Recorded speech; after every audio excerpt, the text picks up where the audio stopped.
Hi అండి. Welcome to my channel Kumar Tippu blogs. మా channel ఎవరైనా ఫస్ట్ టైం చూసినట్టయితే లైక్ చేయండి, షేర్ చేయండి, సబ్స్క్రైబ్ చేయండి. అలాగే ఈరోజు బ్లాగ్ ఏంటంటే నేను ఫస్ట్ టైం బాస్మతి రైస్తో చికెన్ దమ్ బిర్యానీ చేస్తున్నాను. ఎలాగొస్తుందో ఏటో తెలీదు, కాకపోతే ఎందుకో ట్రై చేయాలనిపించింది. అందుకని చెప్పేసి కొన్ని కొన్ని వీడియోలో సెర్చ్ చేసి చూసి ట్రై చేద్దాం అనుకుంటున్నాను. ఎలాగొస్తుందో ఏంటో తెలీదు. వీడియో లాస్ట్ వరకు చూడండి, చూసి ఎలాగొచ్చిందో ఏటో తెలుసుకోండి. అలాగే ఖచ్చితంగా ఈ వీడియో కనుక మీకు నచ్చినట్లయితే లైక్ చేయండి. మీరు ఇచ్చే లైక్ అనేది మాకు చాలా ఇంపార్టెంట్, ఎందుకంటే నా వీడియో ఇంకొంతమందికి రీచ్ అవుతుంది. సో అందువల్ల మిమ్మల్ని లైక్ కోసం రిక్వెస్ట్ చేసుకుంటున్నాను. ఇప్పుడు టైం అయితే 11:05 అవుతుంది. మా చిన్నోడికి నించోవడం వచ్చేసింది, కానీ ఇంకా వీడిని అయితే అస్సలు ఆపలేకపోతున్నాము. ఎందుకు అంటే వాడికి నించోవడం వచ్చింది కానీ కూర్చోవడం అయితే అస్సలు రాలేదు. వాళ్ళన్నీ దగ్గరకు వచ్చి నించొని ఆడుతున్నాడు. యాక్చువల్గా ఇప్పటి వరకు బాగా ఏడ్చాడు.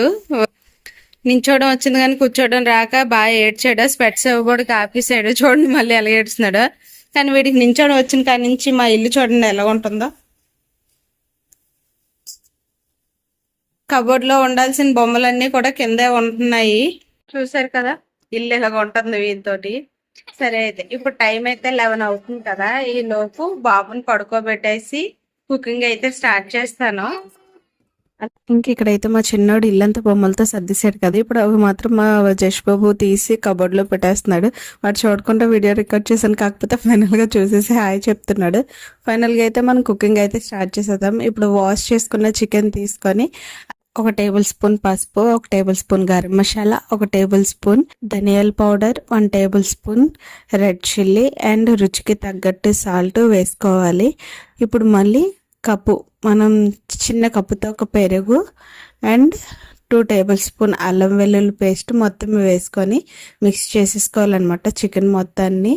ఈ మొత్తం కలుపుకున్న తర్వాత లెమన్ 1 పీస్ అయితే యాడ్ చేసుకోవాలండి. నేను ఫస్ట్ లెమన్ యాడ్ చేయడం మర్చిపోయాను. అండ్ మ్యాగ్నేట్ చేసిన తర్వాత లెమన్ అయితే యాడ్ చేసి మొత్తం మిక్స్ చేసుకొని మూత పెట్టుకొని 15 మినిట్స్ పక్కనైతే పెట్టేసుకుంటున్నాను. ఇక్కడ వచ్చేసి నేను 2 glasses basmati rice, already basmati రైస్ను 1 అవర్ అయితే నానబెట్టుకోవాలి. ఇప్పుడైతే కట్ చేసుకున్న ఆనియన్స్ మొత్తం ప్యాన్లో వేసి ఫ్రై చేసుకుందాము. ఆల్రెడీ స్టవ్ మీద ప్యాన్ పెట్టి ఆయిల్ అయితే వేసుకున్నానండి. ఇప్పుడు ఈ ఆనియన్స్ అనేది టోటల్గా ఫ్రై అయినంత వరకు ఫ్రై చేసుకుందాము. ఫైనల్లీ ఆయిల్ అయితే హీట్ ఎక్కిపోయింది. ఇప్పుడు ఆనియన్స్ వేసి మొత్తం బ్రౌనిష్గా వచ్చినంత వరకు ఫ్రై చేసేసుకుందాము. నార్మల్గా అయితే రోస్ట్గా ఆనియన్స్ ఫ్రై చేయడం చాలా సింపుల్ అనుకున్నాను, కానీ చాలా టైమే తీసుకుంటుంది.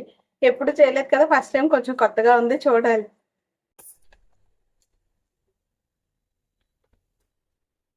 ఫైనల్గా ఆనియన్స్ అయితే ఫ్రై అయిపోయి ఇప్పుడు ఈ ఆనియన్స్ మొత్తాన్ని ఒక ప్లేట్లోకి ట్రాన్స్ఫర్ చేసేసుకుందాము. అండ్ ఒక స్టవ్ మీద బౌల్ పెట్టుకుని అందులో 4 గ్లాసెస్ వాటర్ వేసుకొని బిర్యానీకి సంబంధించిన హోల్ గరం మసాలా అయితే వేసుకోవాలండి. అండ్ ఇప్పుడు 5 చిల్లీస్, రుచికి తగ్గట్టు సాల్ట్, కొత్తిమీర, అల్లం వెల్లుల్లి పేస్ట్ మొత్తం కూడా వాటర్లో అనేది మనం వేసేసుకొని మిక్స్ చేసేసుకొని ఒక పొంగు వచ్చినంత వరకు వెయిట్ చేయాలి. ఆ పొంగు వచ్చిన తర్వాత మనం బాస్మతి రైస్ అనేది వేసుకుంటాం అన్నమాట. కుకింగ్ స్టార్ట్ చేసి ఒక 15 మినిట్స్ అవుతుందేమో, అయిపోయింది. వినుబాబు నిద్ర చూడండి, లేచి ఏడుస్తున్నాడు. ఇంక వీడు ఇలాగ పడుకుంటే సగం నిద్ర చేస్తూ ఉంటే నేను ఇంకా వర్క్స్ ఎలా చేసుకోవాలి చెప్పండి మీరే ఫ్రెండ్స్. మసాలా కలిపి పెట్టుకున్న చికెన్లో ఇప్పుడు మనం కట్ చేసిన కొత్తిమీర అండ్ ఫ్రై చేసుకున్న ఆనియన్స్ మొత్తం వేసుకొని మిక్స్ చేసేసుకోవాలి. ఆల్రెడీ ఫ్రై చేసిన ఆనియన్స్కి సంబంధించిన ఆయిల్ ఉంది కదండి, ఆ ఆయిల్లో ఈ చికెన్ అయితే ఫ్రై చేసుకుంటున్నాను నేను. ఆయిల్ కూడా ప్యాన్ మీద పెట్టాను, మరుగుతుంది. ఈలోపు వాటర్ ఎంతవరకు మరిగిందో మనం చూద్దాము. బాస్మతి రైస్కి ఆ వాటర్ అయితే పొంగొచ్చిందండి. నానబెట్టుకున్న బాస్మతి రైస్ మొత్తాన్ని వాటర్ లేకుండా డ్రైగా చేసేసి ఇప్పుడైతే బౌల్లో వేసేసుకోవాలండి. ఇప్పుడు ఈ రైస్ అనేది 80% కుక్ అయినంత వరకు మనం బాయిల్ చేసుకోవాలి. ఈలోపు మనం చికెన్ అయితే ఫ్రై చేసేసుకుందాము. ఆల్రెడీ ఆయిల్ అయితే ఫ్రై అయిపోయింది. ఇప్పుడు ఈ చికెన్ మొత్తాన్ని ప్యాన్లో వేసుకొని ఫ్రై అయితే చేసేసుకుంటున్నానండి. ఈ చికెన్ కూడా మనకి 80% మాత్రమే కుక్ అవ్వాలి, ఎక్కువగా అవ్వకూడదు. ఎందుకంటే మళ్ళీ బాస్మతి రైస్ వేసి కుక్ చేస్తాం కాబట్టి ఇప్పుడు మనం మూత పెట్టేసుకొని కుక్ చేసుకుందాము. చికెన్ బాగా బాయిల్ అయితేనే మనకు ఆ టేస్ట్ అనేది బాగా తెలుస్తుందండి. మ్యాక్సిమం చికెన్ ఇప్పుడు దగ్గరగా బాయిల్ అయిపోయింది. 50% కుక్ అయితే అయిపోయిందండి. కాకపోతే ఇంకొంచెం గ్రేవీ ఉంది. ఈ గ్రేవీ కూడా దగ్గరికి అయినంత వరకు మనం కుక్ చేసుకోవాలి. అండ్ రైస్ వచ్చేసి ఇక్కడ 80% అయితే కుక్ అయిపోయింది. ఇంకా చికెన్ కూడా అయిపోయిందండి. కొంచెం గ్రేవీ ఉంది. ఆ గ్రేవీ ఉన్నప్పుడే మనం 80% కుక్ అయిన ఈ రైస్ మొత్తాన్ని వాటర్ లేకుండా మొత్తం డ్రై చేసుకొని మొత్తం మనం ఫ్రై చేసుకున్న ఈ చికెన్లోకి అయితే మనం ట్రాన్స్ఫర్ చేసుకోవాలండి. కొంచెం వేసుకుంటూ మొత్తం అలా మిక్స్ చేసుకొని రైస్ వేసుకొని మొత్తం కూడా ఒక లెవెల్గా అయితే పెట్టేసుకోవాలండి. పెట్టుకున్న తర్వాత మనం కొంచెం కట్ చేసుకున్న కొత్తిమీర అండ్ ఫ్రై చేసుకున్న ఆనియన్స్ ఈ మొత్తం కూడా మళ్ళీ వేసుకున్న తర్వాత మనం మిగతా బాస్మతి రైస్ కూడా మళ్ళీ కొంచెం వేసుకుంటూ ఒక లెవెల్గా సెట్ చేసేసుకొని రైస్ మొత్తాన్ని లెవెల్గా పెట్టేసుకున్న తర్వాత మనం కట్ చేసుకున్న కొత్తిమీర అండ్ ఫ్రై చేసుకున్న ఆనియన్స్ మొత్తం కూడా ఇది రైస్ మీద అయితే వేసుకున్న తర్వాత ఒక 10 to 15 minutes బాయిల్డ్ అయితే బిర్యానీ అనేది రెడీ అయిపోతుందండి. సో అందుకని చెప్పేసి మొత్తం ఆనియన్స్ అన్ని పైన వేసుకొని మూత అయితే పెట్టేసుకుంటున్నాను. ఇప్పుడు ఒక 10 to 15 minutes అయితే బాయిల్ చేసుకుందాము. ఇక్కడ వచ్చేసి మా హస్బెండ్ గారు వాళ్ళ ఫ్రెండ్ ఎవరో దమ్ బిర్యానీ చేసినప్పుడు చపాతీ పిండి మొత్తాన్ని పేస్ట్ చేసి దాని చుట్టూ పెట్టారండి, బిర్యానీలో ఉన్న దమ్ము బయటకు వెళ్లకుండా. ఇప్పుడు నాకు డౌట్, 80% ఆల్రెడీ రైస్ కుక్ అయిపోయింది వాటర్లో. ఇప్పుడు దమ్లో కుక్ అయిందో లేదో ఎలా తెలుస్తుంది? హస్బెండ్ ఏమో చపాతీ పిండి మొత్తాన్ని పేస్ట్ చేసి దాని చుట్టూ పెట్టేశారు. ఇప్పుడు నేను ఎలా చెక్ చేయాలి ఏంటో అర్థం కావట్లేదు, మీరు కూడా చూడండి అని చెప్పేసి ఇక్కడైతే నేను చెప్తున్నాను ఎలా ఓపెన్ చేయాలో ఏటో తెలియట్లేదు అని. బ్యాక్ సైడ్ కొంచెం నాయిస్ వస్తుందని చెప్పేసి వాయిస్ రికార్డ్ అయితే ఇస్తున్నాను. ఫైనల్ గా అయితే బిర్యానీ కుక్ అయిపోయింది. పైన ఉన్న లేయర్ మొత్తం తీసి ఉడికిందో లేదో చెక్ చేసుకొని చూద్దాము.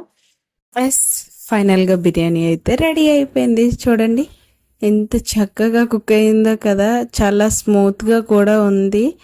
పట్టుకుంటుంటే రైస్ అయితే చాలా స్మూత్ గా స్మాష్ అయిపోతుంది అనమాట, అంత బాగా కుక్ అయింది. ఎమ్మి బిర్యానీ అయితే రెడీ అయిపోయింది. ఫైనల్ గా బిర్యానీ అయితే కంప్లీట్ అయిపోయింది. టేస్ట్ చూసి ఎలాగొచ్చిందో చెప్తాము. అండ్ వచ్చేసి ఇప్పుడు టైం అయితే 1:15 అవుతుంది. 11:30 or 11:40 ఈ టైం స్టార్ట్ చేశాను. ఎగ్జాక్ట్గా 1.5 hour టైం పట్టింది బిర్యానీ చేయడానికి. ఎంత సింపుల్ అనుకున్నాను కానీ మరీ ఎంత టైం తీసుకుంటుందని అస్సలు ఎక్స్పెక్ట్ చేయలేదు. కుకింగ్ వరకు ఒక డ్యూటీ అయితే కుకింగ్ తర్వాత అసలైన ఉంటుంది. చూడండి కిచెన్ అయితే ఇప్పుడు ఎలా ఉందో చూడండి, మీరు చూసి మీరు కూడా షాక్ అవ్వకండి.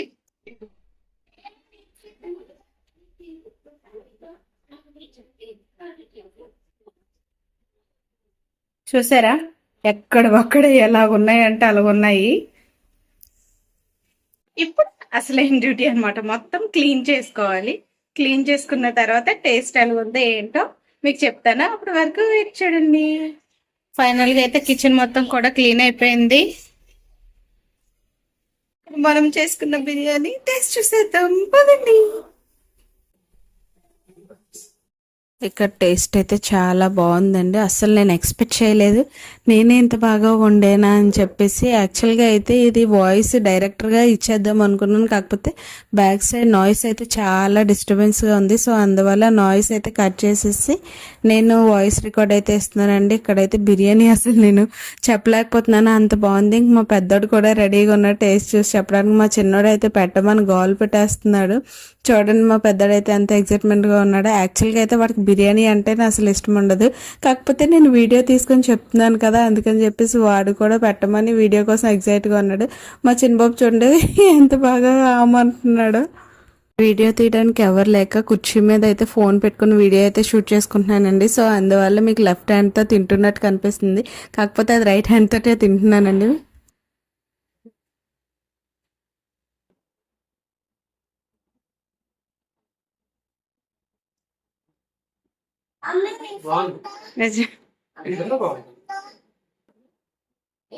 యాక్చువల్ గా దమ్ బిర్యానీకి ఎంత ప్రాసెస్ ఉంటదనే ఎప్పుడు చేయడానికి కొంచెం భయం వేసేది అనమాట, ఎలాగొస్తుంది ఏటో అని టేస్ట్. ఎప్పుడు కూడా చికెన్ బిర్యానీ నేను కుక్కర్ లో పెట్టేసేదాన్ని, రెండు కలిపి ఒక 4 విజిల్స్ వస్తే ఆటోమేటిక్ గా అయిపోయినట్టే కదా, త్వరగా అయిపోద్ది అని చెప్పేసి ఎప్పుడు కుక్కర్ లోనే పెట్టేదాన్ని. ఫస్ట్ టైం అనమాట ఇలా వండాను, చాలా హ్యాపీగా అనిపించింది వండేందుకు. ఆ తర్వాత కిచెన్ క్లీనింగ్స్ ఇవన్నీ కూడా ఆల్మోస్ట్ అయిపోయాయి. కాకపోతే ఫస్ట్ కుకింగ్ మొత్తం అయిన తర్వాత కిచెన్ చూడాలంటే కూడా చాలా భయం వేసింది. అలా ఉందని మా చిన్నోడు అయితే రౌడీ బాబు. యాక్చువల్గా మా పెద్దోడిని హోంవర్క్స్ రాయనివ్వట్లేదు అస్సలు.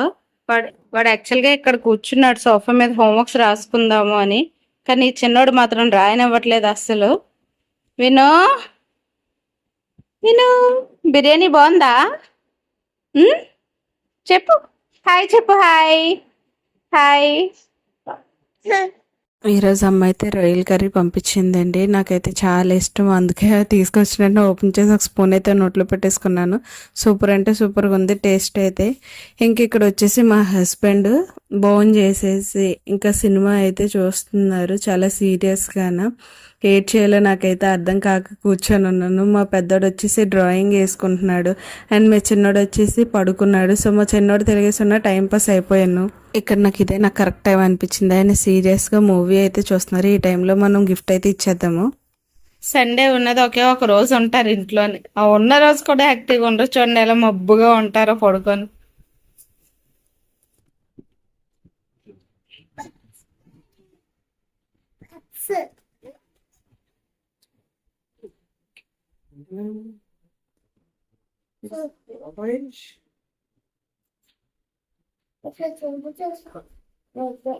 నాకు డౌట్, మొన్న 2 days నువ్వు స్పెట్స్ బుక్ చేసుకుంటారన్నావు కదా, నా ఫోన్లో నేను బుక్ చేయడం చూసారా మీరు? నిజం చెప్పు. ఫ్లిప్కార్ట్ ఓపెన్ చేయలేదు అసలు. నువ్వు బుక్ చేయ, నేను actual already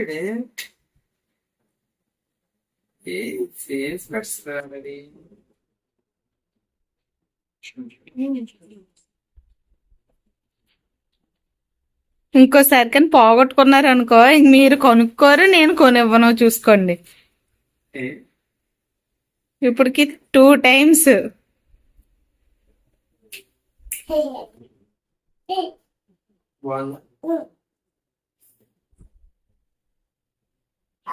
last time Rushikonda దగ్గర వెంకటేశ్వర స్వామి టెంపుల్ పెట్టారంటే చూడడానికి వెళ్ళాము.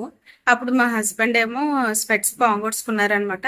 అతను ఇదే కాదు ఒక 2 or 3 times స్పెట్స్ అలాగే పోగొట్టుకున్నారు. అందుకని చెప్పేసి ఈసారి అతను బుక్ చేసుకుంటానన్నా కూడా నేను వద్దని సరే, ఎందుకంటే అతనికి తెలియకుండా నేను బుక్ చేశాను అనమాట స్పెట్స్.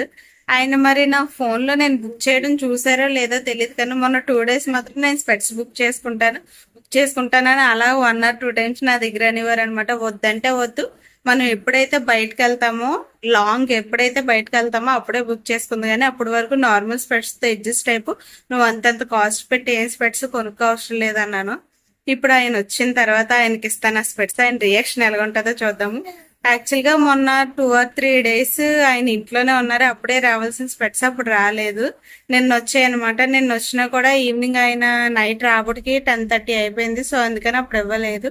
ఈరోజు మార్నింగ్ కూడా వర్క్ ఉందని చెప్పి వెళ్ళిపోయి. మా జష్ బాబు చూసారా, క్లైమేట్కి తగ్గ డ్రాయింగ్ వేసాడు. గుడ్ కదండి, చూడండి డ్రాయింగ్ కూడా ఎంత నీట్గా వేసాడు. వేటినా సన్నా? ఓకే. మౌంటైన్స్, వాటర్, ట్రీ, హౌసా?